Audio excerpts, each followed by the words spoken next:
Fala pessoal, nessa aula vamos estudar a arquitetura interna dos processadores Cortex M3 e M4. O assunto está na apostila 3 e nos capítulos de 1 a 4 do livro O Guia Definitivo para os Processadores ARM Cortex M3 e Cortex M4, disponíveis todos lá no SWAP. Vamos lá! Os processadores Cortex M3 e Cortex M4 possuem dois estados de operação, Thumb e Debug. E o estado Thumb possui dois modos, o Thread e o Handler.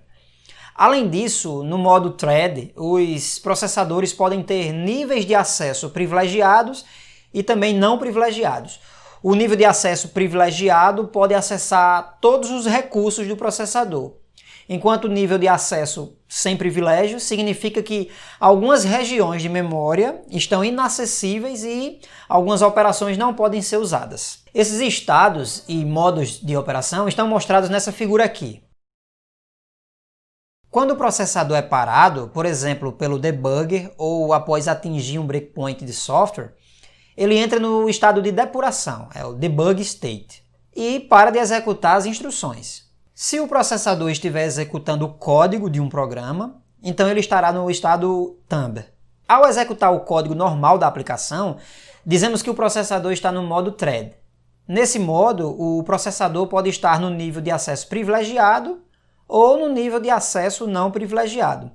Isso é controlado por um registrador especial na unidade de controle chamado de control. Ao executar uma rotina de atendimento à interrupção, dizemos que o processador está no modo Handler. Nesse modo, o processador sempre tem nível de acesso privilegiado. O software pode alternar o processador do modo Thread privilegiado para o modo não privilegiado. No entanto, ele não pode voltar de não privilegiado para privilegiado. Se isso for necessário, o processador precisará usar o mecanismo de exceção, que é uma interrupção do sistema, e na rotina de atendimento à interrupção, fazer a comutação dos modos. A separação dos níveis de acesso privilegiado e não privilegiado permite que os projetistas desenvolvam sistemas embarcados que fornecem um mecanismo para proteger o acesso à memória, em regiões críticas principalmente, implementando dessa forma um modelo básico de segurança. Por padrão, os processadores Cortex-M iniciam no modo Thread, privilegiado,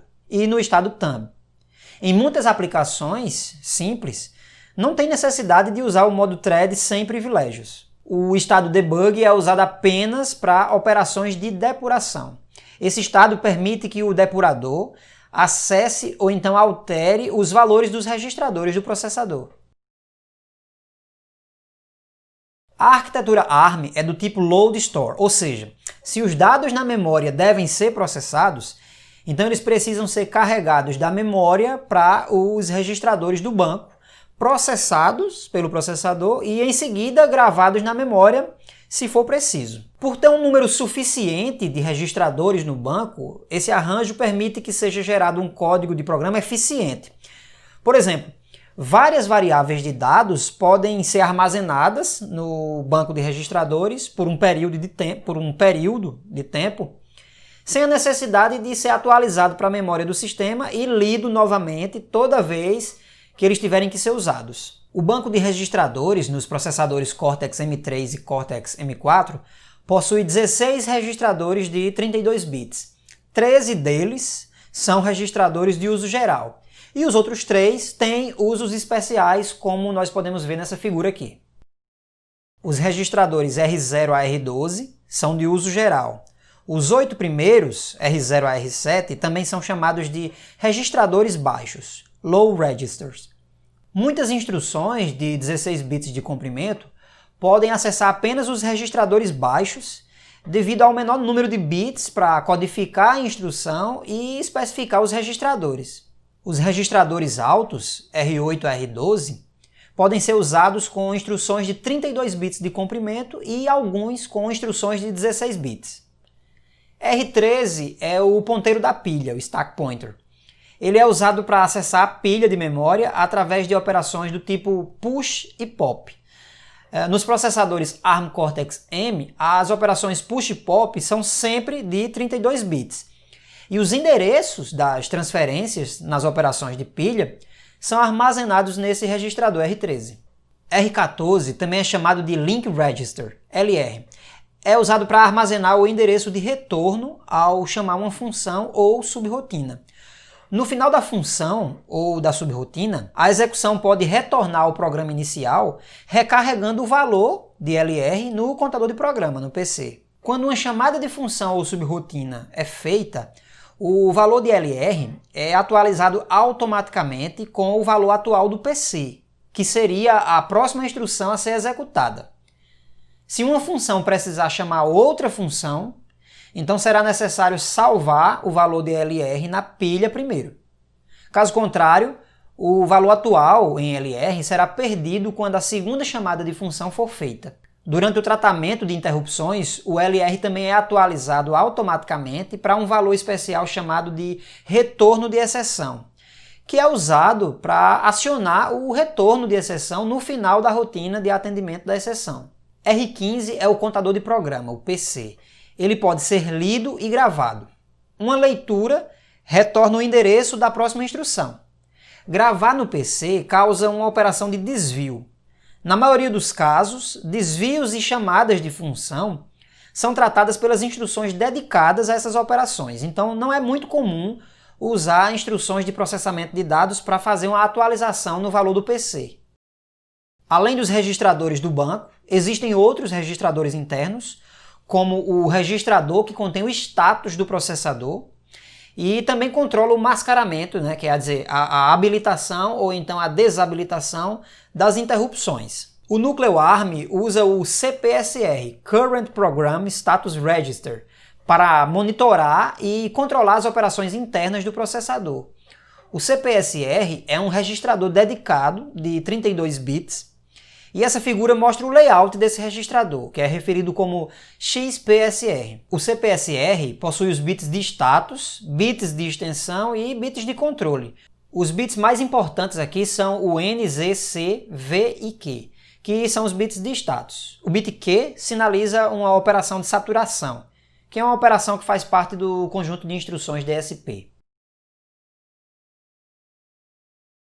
O barramento de endereços dos processadores ARM Cortex M3 e M4 é de 32 bits, o que significa um suporte a um espaço de endereçamento de memória de 2 elevado a 32, que é igual a 4 GB.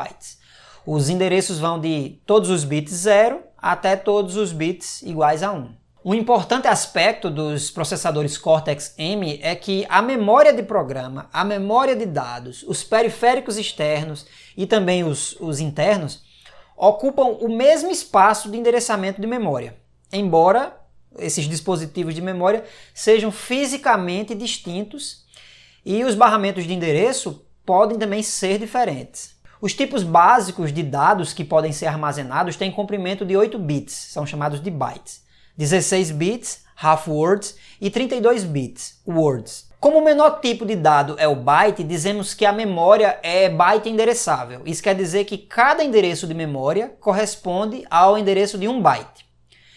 Só que como o barramento de dados também é de 32 bits, então a cada endereçamento na memória nós temos o acesso simultâneo a 4 bytes consecutivos. Por exemplo, ao acessar o endereço 0x000001B00, nós também acessamos diretamente o conteúdo dos endereços 0x1B01, 1B02 e 1B03. O espaço de endereçamento de memória possui várias regiões com características e finalidades distintas. Essa figura aqui mostra essas diferentes regiões, onde cada uma dessas regiões ocupa 512 megabytes do espaço de endereçamento. Nela também é mostrado do lado direito os endereços iniciais e finais das regiões que apresentam características semelhantes. Os primeiros 512 megabytes iniciados no endereço 0x00000 até o endereço 0x1FFFF é o espaço de endereçamento reservado para o armazenamento do código de programa. Nesse espaço, as duas primeiras palavras da memória armazenam, respectivamente, o endereço inicial da pilha e o vetor de reset, que é o endereço inicial da função de atendimento ao reset. As palavras seguintes armazenam a tabela de vetores de interrupção. Esse espaço também é utilizado para o armazenamento de constantes definidas e utilizadas nos programas. A região seguinte é reservada à alocação da memória RAM estática, utilizada para o armazenamento de dados. Nesse espaço de memória é também alocada a área da pilha.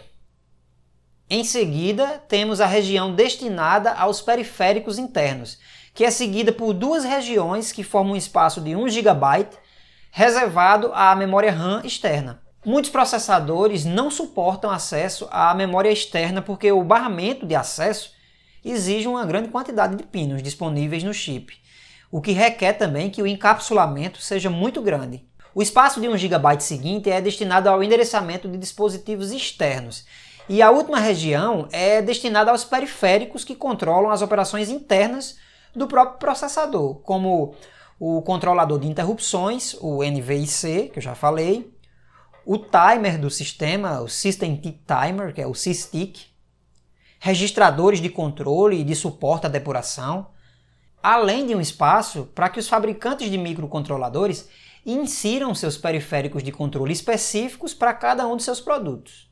Os primeiros 1,5 GB são reservados à memória interna do chip, ou seja, a memória de programa, que normalmente é uma memória flash nos microcontroladores, a memória de dados, que é uma RAM estática, e aos periféricos, como portas de entrada e saída, conversores analógico-digital, digital-analógico, contadores, portas de comunicação serial e etc. Cada um desses segmentos de memória ocupa 0,5 GB e podem ser usados barramentos fisicamente separados para cada espaço de endereçamento. Só que na prática, muitos microcontroladores usam apenas uma porção muito pequena de cada uma dessas regiões. Algumas regiões podem inclusive nem serem utilizadas porque os microcontroladores de fabricantes diferentes têm tamanhos de memórias, de programa, né, e de dados de RAM diferentes, também possuem diferentes quantidades e a localização de periféricos, e isso varia de um fabricante para outro. Essas informações são geralmente descritas nos manuais do usuário ou então nas fichas técnicas dos fornecedores de microcontroladores. Então, pessoal, para não ficar muito pesado, por hoje é só. Até a próxima aula.